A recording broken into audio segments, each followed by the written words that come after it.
Hello friends, नमस्कार। आप सभी को नमस्कार। आप सभी का वेलकम है इस क्लास में। You all are welcome to this class. So live class में जितने स्टूडेंट्स ऑलरेडी ज्वाइन कर चुके हैं, क्विकली वो कंफर्म कर देंगे आपका audio video it's accessible to you. So please confirm quickly your audio video is okay so that we can start the discussion. Yes, quickly confirm कर देंगे all those who have already joined. कर दीजिए confirm quickly. तो हम continue कर रहे हैं previous session से, और ये सेशन हमारे चैप्टर 5 मॉड्यूल ए को रिलेट करता है, जो इंफ्रास्ट्रक्चर का चैप्टर है। सो इस लेसन में हम कंसेप्ट अंडरस्टैंड करने के साथ साथ उसके प्रैक्टिस क्वेश्चंस को भी करेंगे। तो आई एम श्योर आप अपने हैंड रिटन नोट्स भी प्रिपेयर कर रहे हैं साथ साथ में। तो चलिए शुरू करते हैं आज का ये सेशन, एनर्जी इंफ्रास्ट्रक्चर। सो इससे पहले हमने कुछ और इंफ्रास्ट्रक्चर सेक्टर्स को डिस्कस किया, तो अब बात करेंगे एनर्जी इंफ्रास्ट्रक्चर की। Energy infrastructure is the organizational framework which permits large-scale energy transmission from producers to consumers and energy flow directions and management. तो एनर्जी इंफ्रास्ट्रक्चर क्या है? ये एक ऑर्गेनाइजेशनल फ्रेमवर्क है, और इस फ्रेमवर्क में एक्टिविटीज क्या है? लार्ज स्केल एनर्जी ट्रांसमिशन है, यानी एनर्जी प्रोड्यूस करने वाली कंपनीज प्रोड्यूस्ड एनर्जी को कंज्यूमर तक पहुंचाती हैं। सो इससे जो एनर्जी का फ्लो बनता है, सो उसको डायरेक्शन देना और उसकी मैनेजमेंट करना, ये एनर्जी इंफ्रास्ट्रक्चर है। तो आई होप एनर्जी इंफ्रास्ट्रक्चर का जो डेफिनेशन है, जो इसका एक्सप्लेनेशन है, वो हम अंडरस्टैंड कर चुके होंगे। It is in the form of organisational framework. उसको डायरेक्ट करना, उसको मैनेज करना, जो लार्ज स्केल के ऊपर एनर्जी का प्रोडक्शन है, फिर उसका ट्रांसमिशन है प्रोड्यूसर्स के द्वारा कंज्यूमर्स को। Components of energy infrastructure. अब इसके कंपोनेंट्स क्या क्या हैं?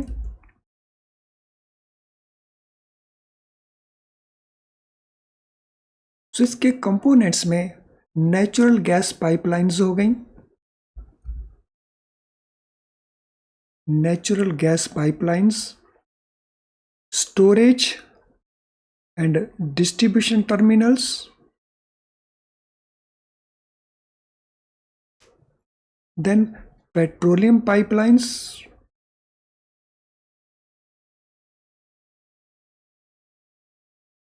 Then specialised coal handling facilities,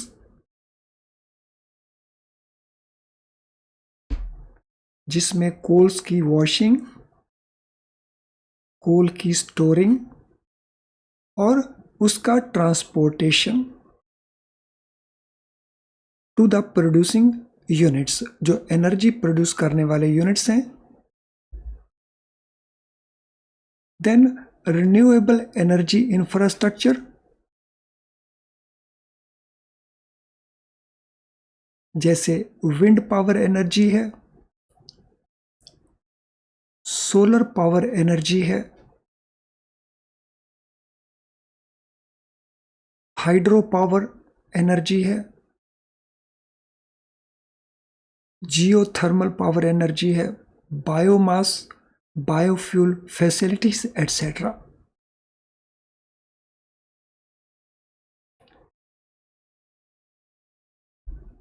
तो इसको अंडरस्टैंड कर सकते हैं हम। नेचुरल गैस पाइपलाइंस, इसी तरह से पेट्रोलियम पाइपलाइंस, उनके स्टोरेज एंड डिस्ट्रीब्यूशन टर्मिनल्स, और फिर जो थर्मल पावर है, जो कोल के थ्रू प्रोड्यूस होती है, सो कोल को हैंडल करने की स्पेशलाइज्ड फैसिलिटीज, जिसमें कोल का वॉशिंग, स्टोरिंग और ट्रांसपोर्टेशन, और इसके अलावा अनकन्वेंशनल एनर्जी जिसको हम कहते हैं रिन्यूएबल एनर्जी, जिसमें wind, solar, hydro, geothermal, biomass, biofuel, ये सारे के सारे फैसिलिटीज इंक्लूडेड हैं।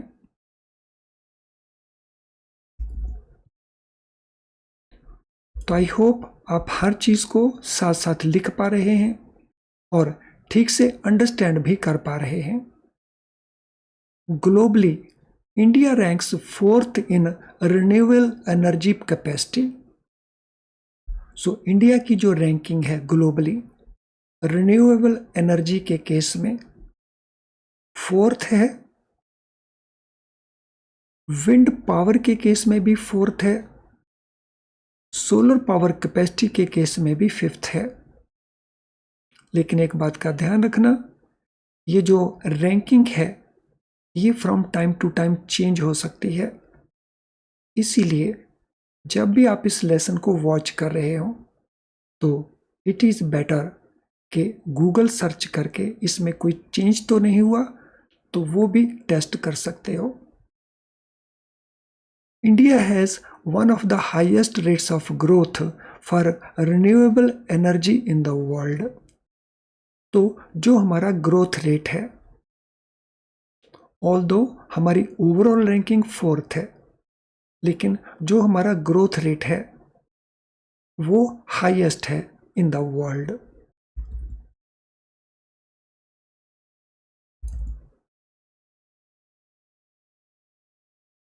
No water management infrastructure. So energy के बाद water management.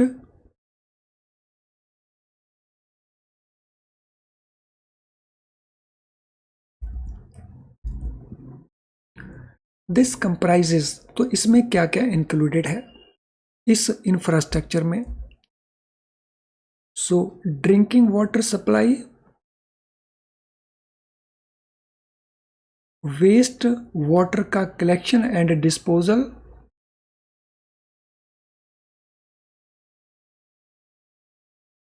Drainage systems,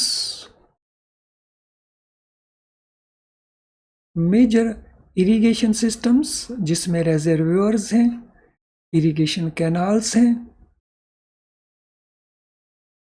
then major flood control systems, और इससे रिलेटेड दूसरा infrastructure. So water management infrastructure में क्या क्या आ रहा है? Drinking water supply part, waste water collection and disposal जैसे सीवेज का वाटर है, देन ड्रेनेज सिस्टम, और फिर हमारे रेजर्वियर्स और हमारा इरिगेशन कैनाल्स के थ्रू वो सिस्टम। सो फ्लड कंट्रोल सिस्टम और दूसरा ऐसा infrastructure. Untreated sewage waste is one of the major causes of surface water and groundwater pollution in India। India के अंदर जो अनट्रीटेड सीवेज वेस्ट है वो एक मेजर रीज़न है surface water and ground water का जो पॉल्यूशन है, उसमें जो गंदगी है उसके पीछे जो अनट्रीटेड सीवेज वेस्ट है वो एक मेजर कॉज है।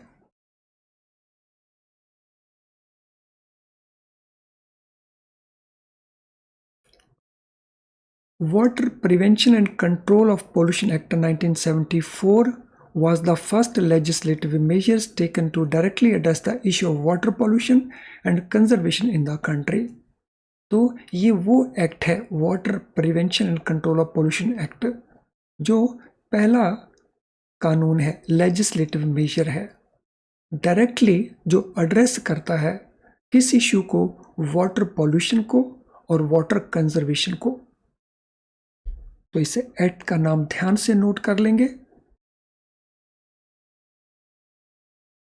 तो कौन सा वो एक्ट है जो एड्रेस करता है legally water pollution and conservation in the country? This act provides for establishment of central and state pollution control boards responsible for prevention and control of water pollution. तो इस एक्ट के through establish किए गए central level के ऊपर और state level के ऊपर पॉल्यूशन कंट्रोल बोर्ड्स, और ये बोर्ड्स की रिस्पॉन्सिबिलिटी क्या है? इनकी रिस्पॉन्सिबिलिटी है प्रिवेंट करना और कंट्रोल करना वाटर पॉल्यूशन को।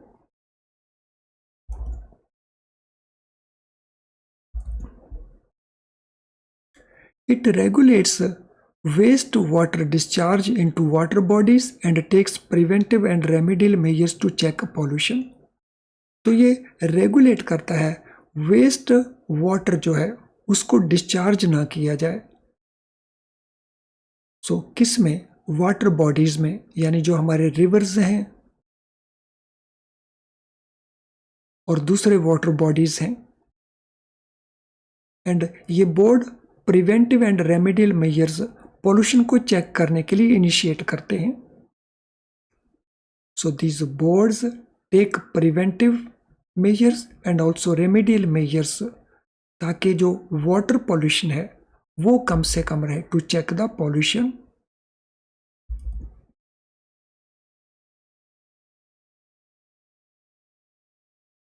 तो ये था important concept relating to energy infrastructure and water infrastructure. अब इनके बेसिस के ऊपर जो क्वेश्चंस बनते हैं उनको हम डिस्कस कर लेते हैं। I hope that you are ready to discuss the questions. तो अगर ऐसा है तो क्विकली स्माइलिंग आइकन पोस्ट करके कंफर्म कर देंगे, और आपने कोशिश करनी है ये आंसर्स मेमोरी से आंसर देने की। जो आपने अंडरस्टैंड किया है, सीखा है, कॉपी में नोट किया है, तो मेमोरी से कोशिश करें इन क्वेश्चंस को आंसर देने की, और मीनवाइल स्माइलिंग आइकन को क्विकली पोस्ट कर दें।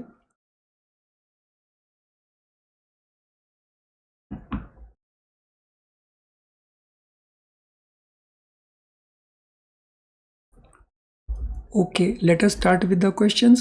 Which of the following is not a component of energy infrastructure? इनमें से कौन सा कंपोनेंट नहीं है? तो ये हमारे ऑप्शन आंसर्स हैं।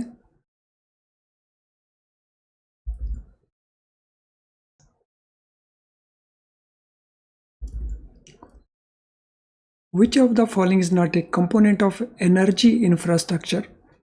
Natural gas pipelines, storage, distribution terminals, petroleum pipelines, specialized coal handling facilities, nuclear power plants. तो एनर्जी इंफ्रास्ट्रक्चर इनमें से कौन सा कंपोनेंट नहीं लगता है आपको? तो yes, answer to question number 1। तो अपनी कोशिश करिए मेमोरी से इसको आंसर करें।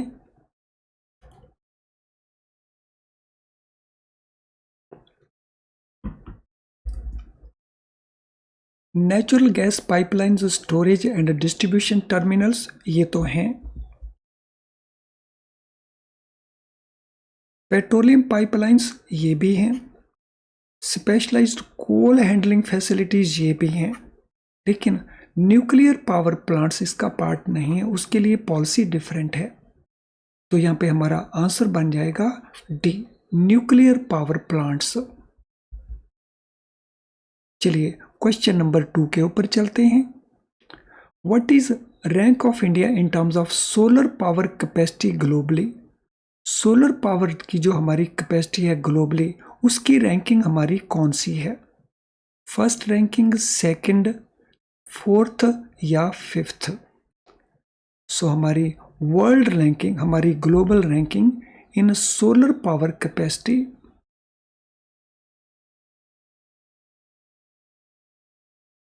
सो that ranking is fifth ranking. 5वें नंबर के ऊपर हमें वर्ल्ड के अंदर globally. Question number 3, which country has one of the highest rates of growth for renewable energy in the world? कौन सा वो कंट्री है जिसके यहाँ ग्रोथ रेट जो है हाईएस्ट है रिन्यूएबल एनर्जी के अंदर? तो चाइना, यूनाइटेड स्टेट्स, जर्मनी या India. Highest growth rate renewable energy में। सो क्वेश्चन नंबर 3 के लिए what shall be the answer. तो जब हम ग्रोथ रेट की बात करते हैं, it is India. Answer is India. Question number 4, which renewable energy source is not mentioned as part of India's energy infrastructure. So renewable energy में इनमें से कौन सा मेंशन नहीं किया गया as part of India's energy infrastructure. Wind power को, solar power को, थर्मल पावर को या न्यूक्लियर पावर को। इनमें से किस पावर को इंक्लूड नहीं किया है, मेंशन नहीं किया है इंडियाज एनर्जी इंफ्रास्ट्रक्चर में। तो इट इज न्यूक्लियर पावर। तो आंसर हमारा है nuclear power. What type of facilities are specialized for washing, storing, transporting coal? तो किस टाइप की स्पेशलाइज्ड फैसिलिटीज हैं? Natural gas pipelines, petroleum pipelines, coal fired power plants या specialised coal handling facilities. So what type of facilities are specialised washing, storing and transporting coal? तो ये कौन सी facilities हैं? नेचुरल गैस पाइपलाइंस की facilities, petroleum pipelines की facilities, coal fired power plants facilities या specialised coal handling facilities. तो question number 5 के लिए हमारा आंसर होगा specialised coal handling facilities. In which category does India rank 4th in terms of power capacity globally? So power capacity में globally India का जो ranking 4th है वो किस कैटेगरी में है? कौन सी पावर? नेचुरल गैस पावर में, विंड पावर में, कोल पावर में या न्यूक्लियर पावर में? तो किस पावर में ये रैंकिंग हमारी 4th है? Natural gas, wind power, coal power या न्यूक्लियर पावर? जो कुछ पढ़ा है उसी में से ये क्वेश्चंस हैं, hence it should not be very difficult for us to answer these questions.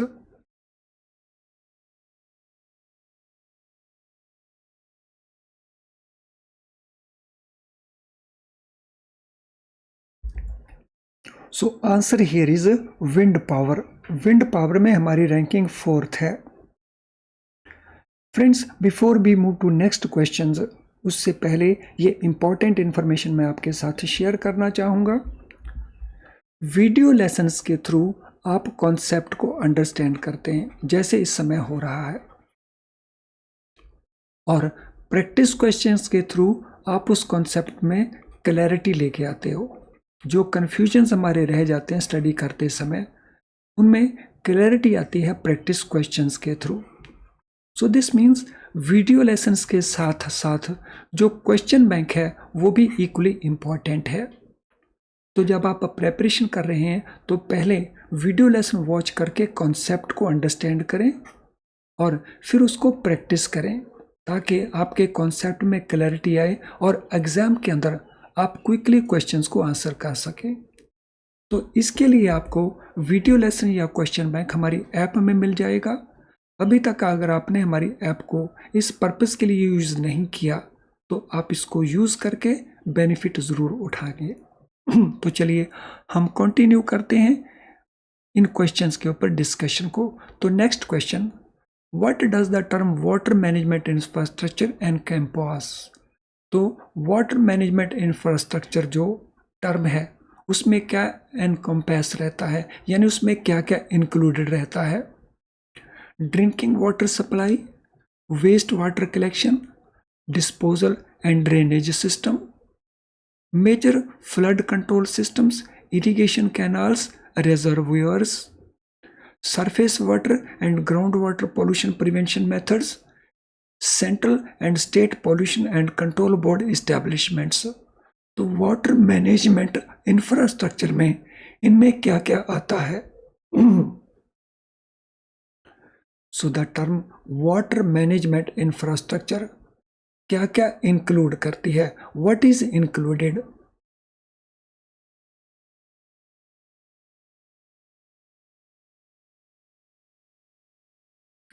Yes, what is appropriate answer for question number 7?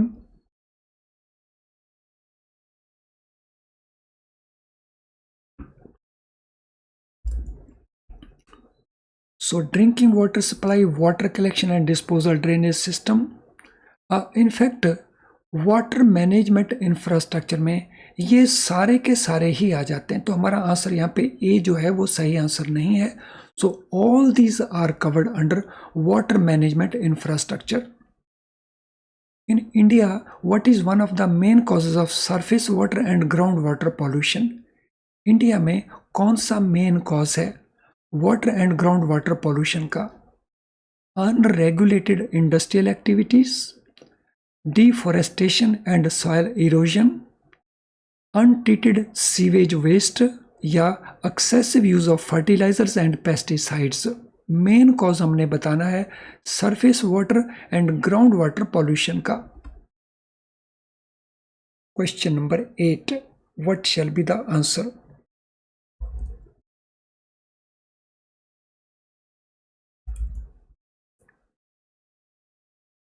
So it is untreated sewerage waste. जो सीवेज वेस्ट है उसको हम ट्रीट करके नहीं छोड़ते, तो उसी के कारण जो वाटर सरफेस वाटर है या ग्राउंड वाटर है उसमें पॉल्यूशन आता है. Which legislative measure was the first to directly address the issue of water pollution and conservation in India? So कौन सा वो legislative measures था, यानी कौन सा वो कानून था, लॉ था जो सबसे पहले एनेक्ट किया गया जिसने डायरेक्टली एड्रेस किया issue of water pollution and conservation in India? Environment protection act 1986, water prevention and control of pollution act 1974, national water policy 2012 या clean water act 1972. So which legislative measure was first to directly address this issue? Question number 9, what is the answer? So answer is B, Water Prevention and Control of Pollution Act 1974. What is role of central and state pollution control boards established under this act? तो इनका role क्या है, चाहे वो central pollution control board हो चाहे वो state pollution control board हो? Regulating industrial waste disposal, enforcing water usages restrictions, conducting water quality tests या preventing and controlling water pollution. तो इनमें से किस एरिया में उनका रोल रहता है? Question number 10, what is the answer?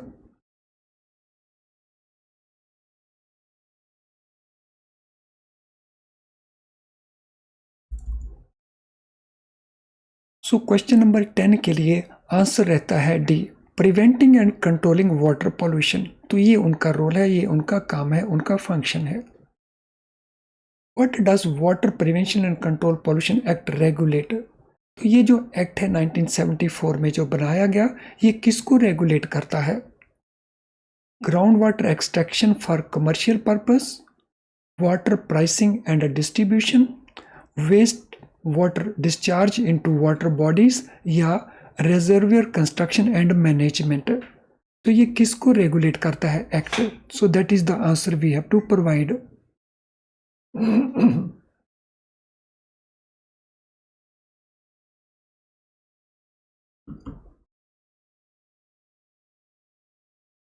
So question number 11, what is the answer?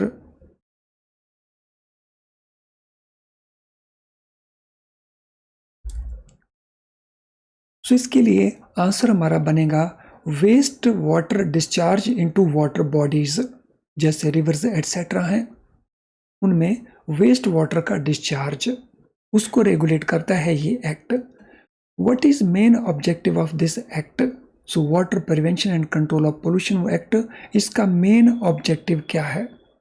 Encouraging water conservation practices, promoting sustainable water management, facilitating interstate water sharing agreements, या ensuring availability of clean drinking water. तो इसका main objective क्या है? What is main objective of this act?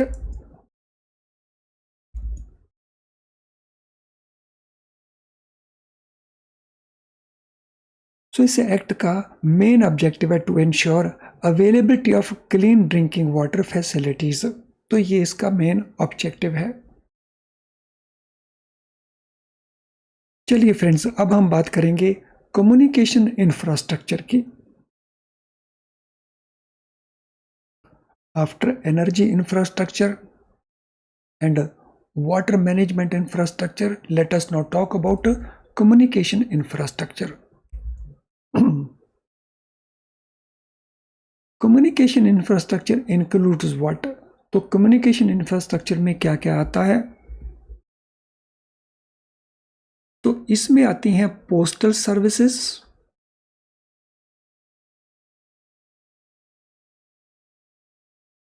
Then telephone network,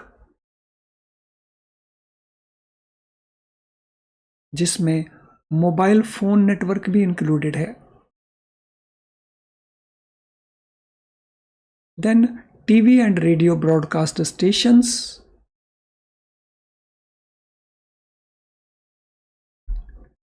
internet, then communication satellites and so on.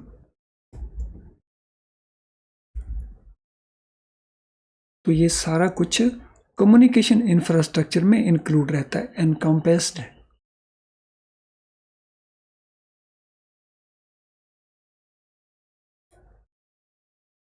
कुछ ऐसे initiatives जो government ने लिए to boost communication infrastructure in India. India में कम्युनिकेशन इंफ्रास्ट्रक्चर को बूस्ट करने के लिए, इंप्रूव करने के लिए वो कौन से एक्शंस हैं जो गवर्नमेंट ने इनिशिएट किए? FDI cap in telecom sector increased from 74% to 100%. Foreign direct investment का जो लिमिट था टेलीकॉम सेक्टर में, previously it was 74%, now it is 100%.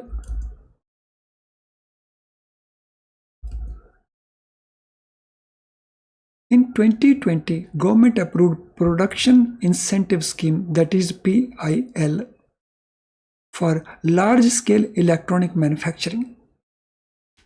So PLI हम इसको कहते हैं Production Linked Incentive Scheme. 2020 में अप्रूव किया किन के लिए? जो इलेक्ट्रॉनिक मैन्युफैक्चरिंग में लार्ज स्केल यूनिट्स हैं उनके लिए।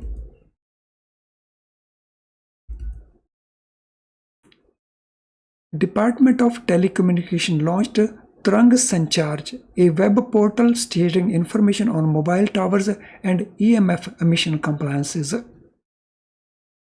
So Department of Telecommunication ने लॉन्च किया तरंग संचार वेब पोर्टल को।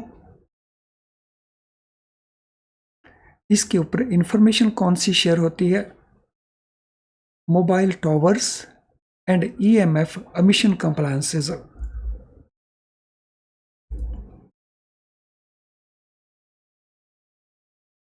तो चलिए फ्रेंड्स, इस डिस्कशन को हम कंटिन्यू करेंगे इन नेक्स्ट लेसन। तो आज के सेशन के साथ रिलेटेड अगर आपका कोई भी क्वेश्चन हो तो आप उसे इस वीडियो लेसन के कमेंट बॉक्स में टाइप कर सकते हैं।